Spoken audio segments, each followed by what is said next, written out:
Hello ladies and gentlemen, I am CloudStalker, and in today's video I wish to talk about the current state of CS2. It's been more than 2 months now, and it's sadly seeing a bit of a decline within its player base. This doesn't mean that the game is dying, just that a lot of players are unhappy with how the game is currently running. Now, there are a ton of changes even to this day that are constantly being made to the core fundamental part of the game. And it's basically to improve its foundations, which is obviously very important, as without a proper foundation, any additional features that they wish to put in there, either by popular demand or ideas that the devs themselves have planned out, will be fruitless if the base game just can't support it. Due to how long this process is taking, however, CS2 is going through quite a bit of a dry spell. This and a number of other variables have left quite a bit of a void within CS2, leaving it in a weird limbo state. I wanted to talk about the few things that I feel are making people lose interest over the game, but on the other hand, also talk about why I think CS2 is going in the right direction.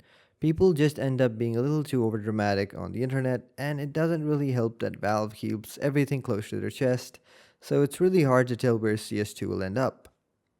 While it has seen a massive improvement in the last 2 months, they still have quite some work left to do, with it still missing a great number of things like game modes, video customization options, kill cams are still missing because the servers are still not running at full capacity. Optimization issues are still existent, as many good gaming systems still struggle to run maps like Ancient and Anubis, making people avoid it like the plague. And yes, hackers are still pretty much running wild around the game. Not to forget that the issues with the competitive and rating systems still need a lot of tweaks. Something I feel on a personal note is that the DDoS 2 map I know isn't an active duty map, but it still needs to be part of Premiere Mode. It's a very iconic map, and it is very well rounded. I know many of you may reason that people should just play other maps and it's just overly used, but honestly, even now, most of the time you're just playing between Mirage and Inferno, so it doesn't really make sense to say that. And to be quite frank, I just don't like Mirage, and not having Dust 2 just makes it even more painful. Thankfully, however, I feel like there are quite a few people who feel the same as me, or who have voiced their opinion about that, so who knows, Valve might end up changing something. And lastly, a huge disappointment for the vast majority of the people has been the lack of an operation, as it's been an age since we saw one, with the last one being at the end of 2021. This honestly leaves such a massive hole in CS2, leaving many with very little to look forward to. And quite rightfully so, as many expected CS2 to launch with an operation. And while it has been a tough pill to swallow, the way that CS2 inevitably did release, I do agree with how the devs approached the releasing of CS2, when and how they did it, as honestly that's the only way they could have gotten the data that they needed. The limited beta test did serve its purpose, but I remember multiple people getting it, and honestly nobody really played CS2 that much besides just fooling around in it, because there wasn't much to do in the game.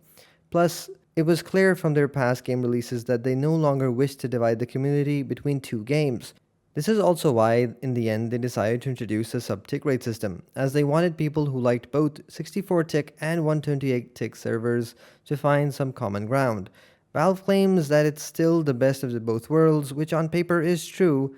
Time will, however, tell if they truly made the right decision in the end. Now, while things are definitely gloomy, I'm one of the people who has quite a lot of faith in Valve based on how they've continued to evolve their games for their player base. And I think they're still headed in the right direction, just extremely slowly. One of the few things that got leaked is that Valve is working on a VAC system, a whole new and improved VAC system combined with AI. Now, we don't really know how true this information is, and if it is true, we can't really say if it's been a fruitful endeavor. As we all know, Valve likes to keep things at a low profile. Currently, the theory is that Overwatch is no longer in place in CS2 because Valve is basically using it to improve their AI VAC system to deal with hackers once and for all.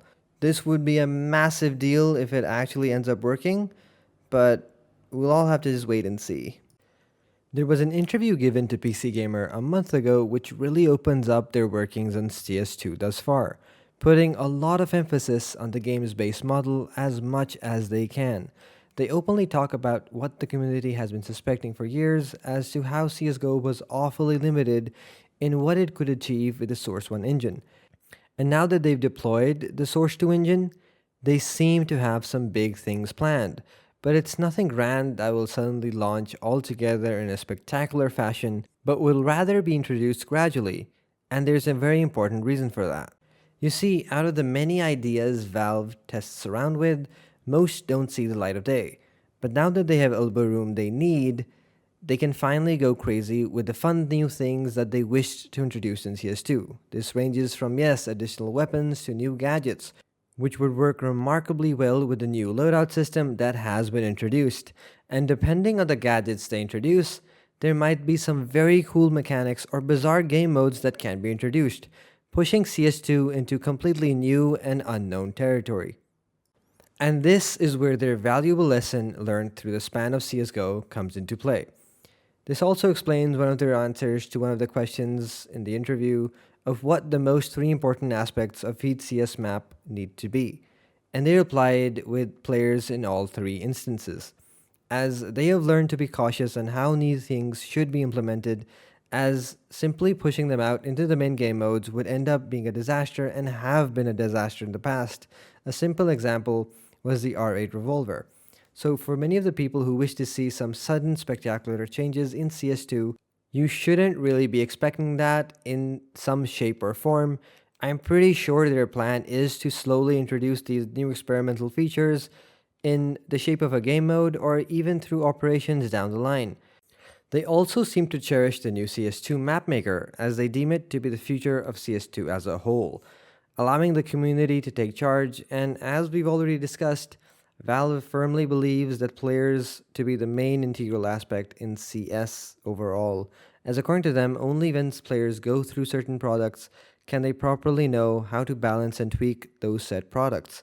It also allows them to see what ideas are popular within their own community. So while I don't have any evidence to back this up, I do feel like Valve is building up on a fun operation, but probably not the next one coming on, but maybe the one coming after that one, as their goals for this game are pretty well long-sighted, and the first operation will most likely also be a test on their part. Who knows, it might end up being the complete opposite, but I like to hope. That is all for me. Thank you all for watching. I hope you enjoyed the video. If you did, I'd appreciate a like and consider subscribing to my channel as it helps me grow and pushes me to make better content. Be kind, be humble, be brave. Take care.